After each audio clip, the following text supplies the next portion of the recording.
November 1910. A private rail car departs Hoboken, New Jersey under cover of darkness. Inside, 6 men representing 1/4 of the world's wealth. Their destination, a remote island off the Georgia coast. Their mission, to redesign American money itself. They used fake names. No last names spoken. No reporters. No records. What they created in 10 days would control your dollars for the next century. This is the secret meeting that birthed the Federal Reserve. Before 1913, America had no central bank. We'd tried twice before. Both times the charters expired amid public fury. Citizens feared concentrated monetary power. But the panic of 1907 changed everything. Bank runs swept the nation. J.P. Morgan personally organized private bankers to stop the bleeding. It worked barely. Wall Street realized they needed a permanent solution. A legal one.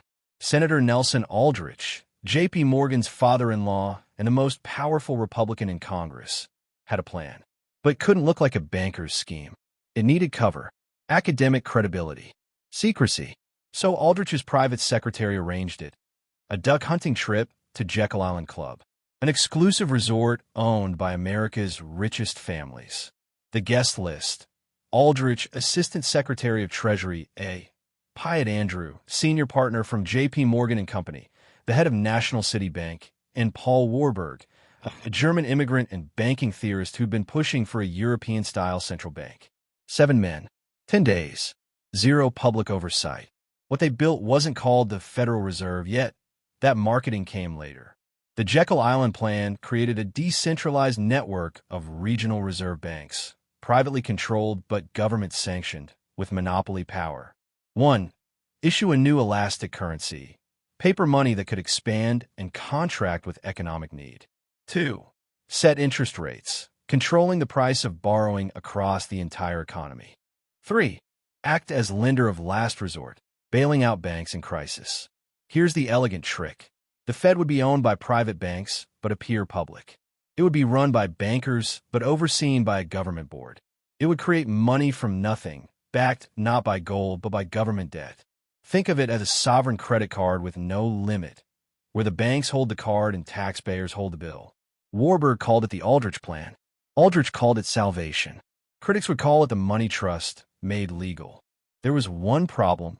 The American people hated banks. When Aldrich introduced his plan in 1912, populists shredded it. A banker's conspiracy, they said. And they were right. It literally was. The plan died in Congress. Then came the turning point. Woodrow Wilson won the presidency. Democrats controlled Congress. And they wanted financial reform too, but their version had to sound different. Progressive. Anti-Wall Street.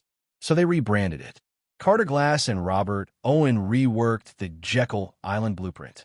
They renamed it the Federal Reserve Act, added a government-appointed board in Washington, called the regional banks Federal Reserve Banks instead of Aldrich's National Reserve Association. The substance? Nearly identical. The optics? Transformed. December 23, 1913, 2 days before Christmas, when most of Congress had left for holiday, the Federal Reserve Act passed. Wilson signed it that same day. Paul Warburg, the Jekyll Island architect, was appointed to the first Federal Reserve Board. The secret meeting had won. What followed was a century-long experiment in monetary control. The Fed financed World War I by printing money. It triggered the Great Depression by contracting money supply by 1/3. It enabled massive deficit spending because now government debt became money itself. In 1971, Nixon severed the dollar's last tie to gold. The Fed now controlled a purely fiat currency, money by declaration, backed only by confidence. Today, the Fed's balance sheet exceeds $7 trillion. It sets rates that move global markets. During COVID, it printed $4 trillion in 18 months, more money created than the Fed's first 95 years combined. And who profits? The primary dealers, private banks who buy government bonds from Treasury and sell them to the Fed at markup. The very structure designed at Jekyll Island. Critics across the spectrum, from Ron Paul to Bernie Sanders, have questioned whether this system serves the public or the banks. Yet the Fed remains largely unaudited, unelected, and nearly untouchable. The men on Jekyll Island weren't evil. They genuinely believed centralized monetary control would prevent panics and stabilize the economy. Maybe they were right. Maybe they weren't. But here's the unsettling truth. The architecture of your money, the system that determines inflation, employment, the value of your labor, was designed in secret by bankers for bankers, then sold to the public as reform. You never voted on it. Your grandparents never voted on it. It simply became reality while Congress was on Christmas break. Jekyll Island proved something crucial. The most powerful systems aren't imposed by force. They're installed quietly, made to look inevitable, then defended by experts who benefit from them. The Federal Reserve turns 111 this year, and most Americans still don't know it started with a secret meeting on a private island. Now you do. If 6 men could redesign money in 10 days, what else was decided in rooms you'll never enter? Drop your thoughts below.